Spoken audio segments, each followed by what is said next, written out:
네, 안녕하세요. FP 성공 전략, FP를 위한 6월 경제 브리핑 진행자 김낙현입니다. 반갑습니다. 날씨가 점점 더워지고 있어요. 그래서 FP님들도 늘어지고 저도 늘어지면 안 되기 때문에 오늘은 좀 박차고 일어나서 진행을 하도록 했습니다. 네, 저도 이제 현장 나가서 이제 영업을 하다 보면 마스크를 착용하고 상담을 하는 경우가 많이 있는데 그래도 겨울이나 봄은 괜찮았어요. 근데 이제 여름이 다가오니까 날씨도 덥고 이 마스크가 굉장히 좀 말하기도 답답하고 불편하잖아요. 하지만 이제 저희를 찾아주고 믿어주는 분들이 항상 있기 때문에 저희가 있는 거잖아요. 그래서 항상 긍정적인 마음을 가지고 6월도 파이팅 하시기 바라겠습니다. 자, 6월 경제 브리핑 목차부터 한번 살펴보겠습니다. 자, 첫 번째로 FP를 위한 경제 지표 동향에 대해서 쭉 한번 살펴볼 거고요. 두 번째로는 코로나로 인해서 늘어난 모바일 청약의 주의점과 영업 환경의 다양화에 따른 올바른 DB 활용 방안이라는 두 가지 주제로 실제 영업 현장에서의 간과하고 있는 부분이나 도움이 될 만한 소스들을 통해서 영감을 주는 그런 재무 상담 레시피 시간을 좀 가져볼 예정입니다. 마지막으로 보험 저널 실제 현지 기자이신 그런 부장님과 전화 연결을 해서 이달의 핫 이슈 두 가지에 대해서 들어보도록 하겠습니다. 자, 첫 번째 FP를 위한 경제 지표 동향에 대해서 본격적으로 쭉 한번 살펴보겠습니다. 자, 생명보험사의 금리 연동형 연금보험부터 보겠습니다. 전반적으로 이율이 다시 소폭 하향을 하고 있고요. 가장 높은 이율을 유지하고 있던 IBK 생명이 0.1% 하향을 하면서 가장 많은 폭의 이율을 하향을 했네요. 자, 생명보험사의 연금 금리는 전체적으로 2% 초중반이라고 볼 수가 있겠습니다. 자, 다음은 손해보험사의 연금저축보험 이율 보겠습니다. 자, 연금저축보험 또한 지속적으로 하락이 좀 되고 있고요. 전체적으로 1% 후반의 이율을 보이고 있습니다. 근데 이율이 너무 낮아지고 있기 때문에 이 연금을 하지 말아야지, 이 연금을 제한하지 말아야지 이런 마인드보다 이런 상황들을 좀 활용해서 또 다른 장기 저축 대안을 제시를 하면 좋겠네요. 네, 다음은 코스피 지수 보겠습니다. 전월 대비 72.83포인트가 상승을 하였습니다. 네, 2000포인트도 최근에 이제 돌파를 하였고, 이제 코로나 여파에서 조금씩 회복하는 모습을 보이고 있습니다. 조금 특이한 점은 최근 10년 코스피 시가총액 상위 기업들 변화를 좀 살펴보면 점점 이제 IT 기업이나 어떤 테크 바이오 기업 규모가 좀 커지면서 미국의 경제 산업 구조를 좀 따라가는 모양새가 보여지고 있습니다. 자, 그럼 다음으로 다우존스 지수 한번 보겠습니다. 자, 전월 대비 331.38포인트가 상승을 했고요. 경제활동 재개에 따른 경기 회복 기대감과 코로나19 백신 개발에 대한 기대감, 그다음에 국제 유가 급등 등이 호재로 작용을 해서 다우존스 지수도 조금씩 회복을 하고 있는 추세입니다. 다음은 상하이 지수 보겠습니다. 전월 대비 2.47포인트로 굉장히 소폭 상승이 되었죠. 경제 부양 정책과 4월 이후에 공장이 또 재가동이 되면서 여러 가지 노력을 하고 있어요. 그래서 이제 중국 경제 또한 최근에 조금씩 회복을 하고 있는 흐름입니다. 하지만 이제 미국과의 갈등과 코로나19에 대한 어떤 변수들이 너무 크기 때문에 이런 리스크는 항상 염두를 해두고 있어야 된다고 생각이 좀 듭니다. 네, 다음은 원달러 추이 보겠습니다. 전월 대비 16원이 올랐습니다. 즉 이제 1달러에 대한 가치가 원화 대비 16원이 이제 올랐다는 뜻이고 이는 달러 강세가 지속되고 있다는 뜻입니다. 그러니까 코로나19로 인해서 경제 악화에 이제 안전자산이라는 달러는 자연스럽게 이제 강세가 되고 있습니다. 자, 다음은 한국은행 기준금리 보겠습니다. 5월 28일에 속보가 나왔죠. 0.75%에서 0.5%로 전격 또 인하가 됐습니다. 한은금융통화위원회는 28일에 전체 회의를 열고 기준금리 인하를 결정을 했는데요.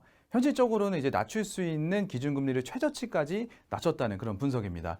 코로나19로 인한 경제적 변동성을 선제 대응을 하겠다는 의향이기도 한데 여러 가지 부동산, 그다음에 시중금리 영향 등 여러 가지 경제적인 변동이 좀 생길 것으로 예상이 됩니다. 다음은 시중은행 금리 살펴보겠습니다. 정기예금으로는 36개월 기준으로 K뱅크, 카카오뱅크, 신한은행 순으로 1.5%대로 이 세 은행이 비교적 높은 금리를 보여주고 있네요. 네, 다음은 정기적금 한번 보겠습니다. 정기적금도 36개월 기준으로 보면 신한은행의 새희망 적금이 2.6%로 가장 높은 이율을 주고 있는데 가입 조건에 여기에 유의를 하셔야 됩니다. 연소득이 1,500만 원 이하거나 장애수당이나 소년소녀 가장 등의 조건이 붙기 때문에 이 부분을 좀 유의를 하셔야 됩니다.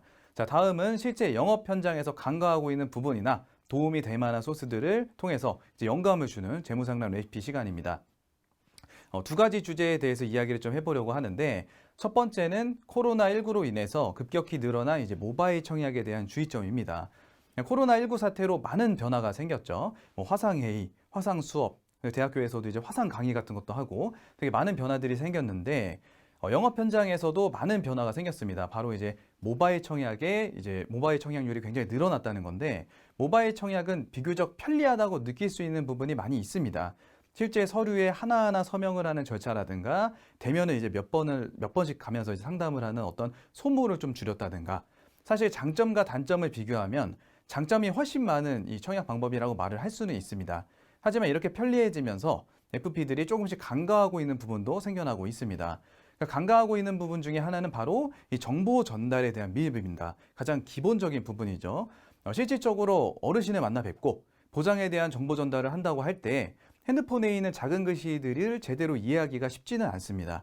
게다가 통화상으로 설명이 이루어지지 않고 실제로 청약 자체는 모바일로만 이루어지기 때문에 이게 중요한 설명이나 디테일한 설명들에 대한 전달이 잘 안 되는 경우가 많이 있다는 거죠. 실제로 모바일로 진행을 했던 60세 아버님을 이제 만나 뵀는데 모바일로 진행을 할 때 그 계약이 어떤 계약인지 뭐 언제 했는지도 까맣게 잊어버린 경우도 많이 있었습니다. 물론 뭐 그분의 부주의가 있기는 하지만 정확한 설명이 안 되고 뭔가 이제 구렁이 담 넘어가듯 진행이 됐던 것 같다라는 생각이 좀 들더라고요. 물론 이제 서로가 편한 것은 너무나 좋고 오히려 이를 통해서 이제 비용이나 시간을 절약할 수 있는 부분은 너무 긍정적이라는 생각이 들지만 FP로서 믿음을 주는 고객들에게 모바일로 진행이 되던 문서로 진행이 되던 간에 항상 최선을 다해서 정보 전달을 정확히 해야 된다는 부분을 간과하지 않았으면 합니다. 자, 두 번째 레시피 보겠습니다. 영업 환경의 다양화에 따른 올바른 DB 활용 방안입니다. 최근에도 많은 FP님들의 고민이 정보에 대한 부재, 뭐 상담 스킬에 대한 고민이 아닌 상담을 하고자 하는 사람을 찾는 거였습니다. 그러니까 점점 정보화가 다각화되고 고객들의 직접 수준이 많이 높아졌어요. 비교할 수 있는 툴 자체도 많아지고 이렇게 되다 보니까 지인에게만 의존하거나 이제 관계성에만 의존됐던 영업 방향이 많이 변화하고 있습니다. 검색창에 재무 상담 혹은 이제 보장 분석이라는 글귀만 검색을 하더라도 뭐 수많은 전문가들이 나오게 되는 거죠. 근데 이 수많은 전문가가 각자의 의견을 보기 좋게 정리를 또 해놓고 비교를 또 해주고 있습니다.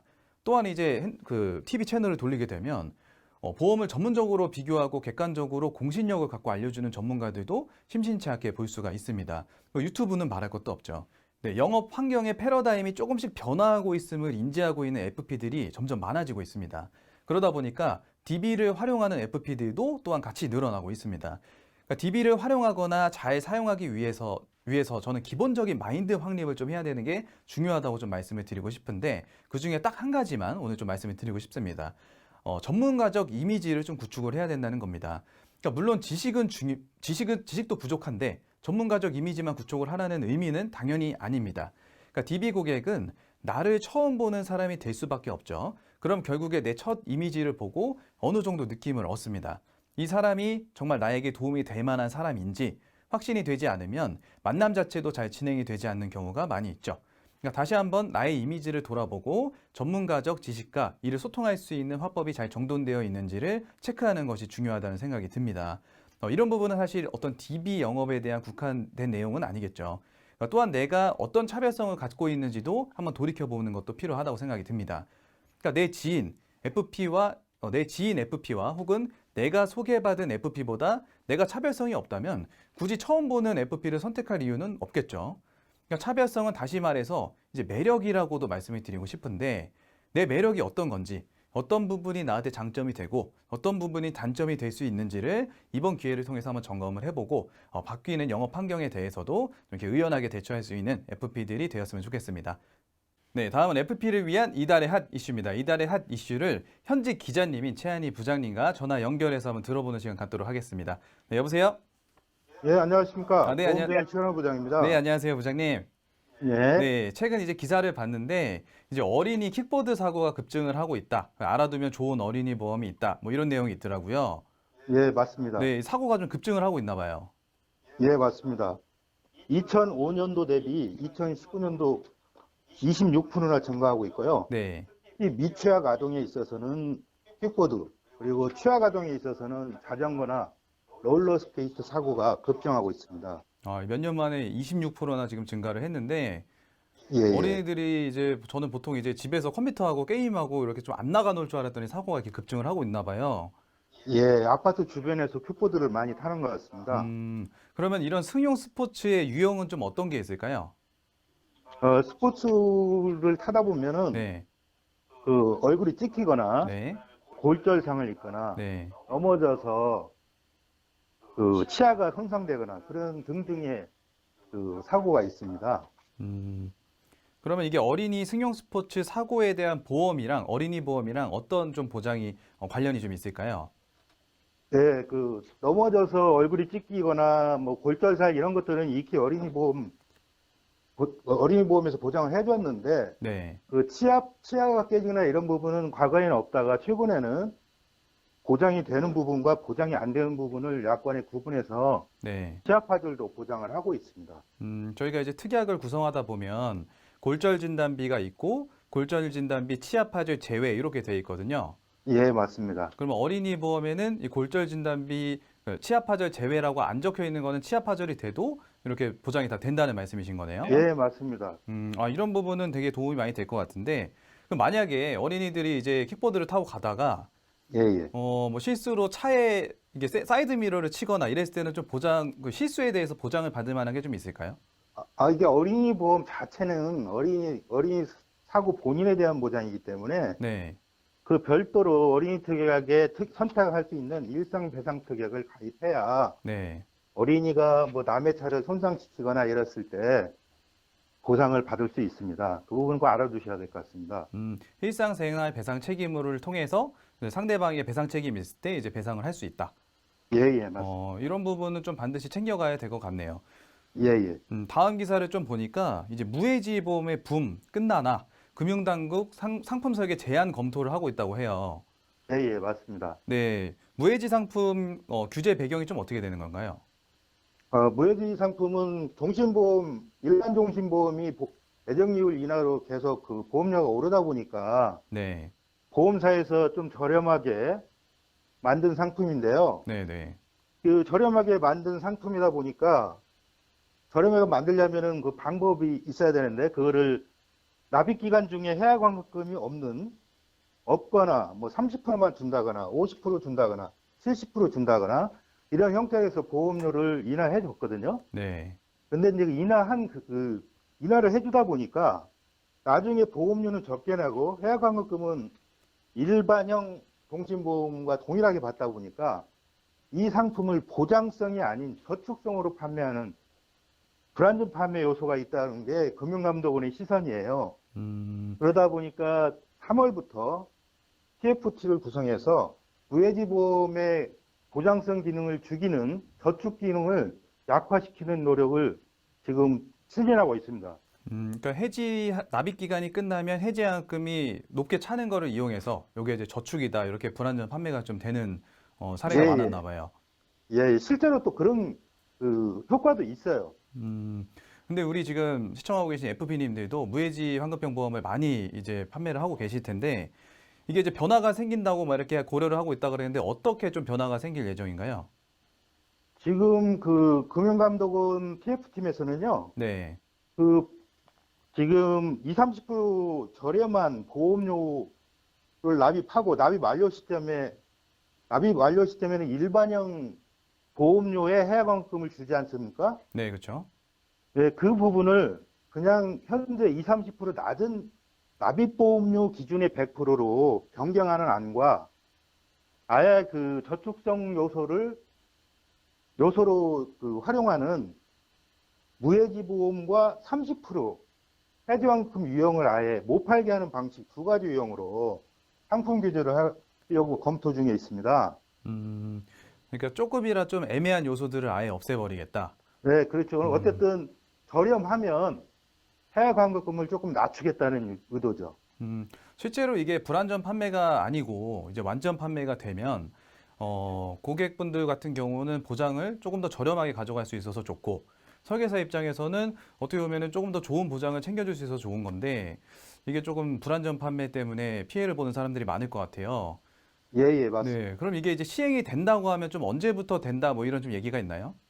지금 보험감독 규정을 4월 달에 예정됐던 게 지금 6월 달로 연기됐지 않습니까? 네, 연기가 좀 그 됐죠. 연기됐던 거를 무해지 보험을 다시 8월 달까지 다시 무해지 부분에 해당되는 부분을 개정해서 네, 9월 달부터 시행하려고 준비 중인 것 같습니다. 그러니까 아무래도 어쨌든 간에 좀 미뤄지고 있긴 한데 이런 부분이 계속 악화가 되면은 변화는 하겠다 이런 좀 입장을 보이고 있는 것 같네요. 예, 맞습니다. 네. 저는 이런 생각이 들어요. 우리 지금 FP님들도 지금 만나는 분들이 지금밖에 준비를 못하는 이런 플랜이다. 이게 지금 현재만 하고 나중에는 변경이 될 수가 있다. 이런 부분까지 좀 같이 말씀을 드리면은 조금 더 좋지 않을까 이런 생각이 좀 드네요. 예, 맞습니다. 네. 오늘도 이제 핫 이슈, 두 가지 핫 이슈를 좀 잘 들어봤고요.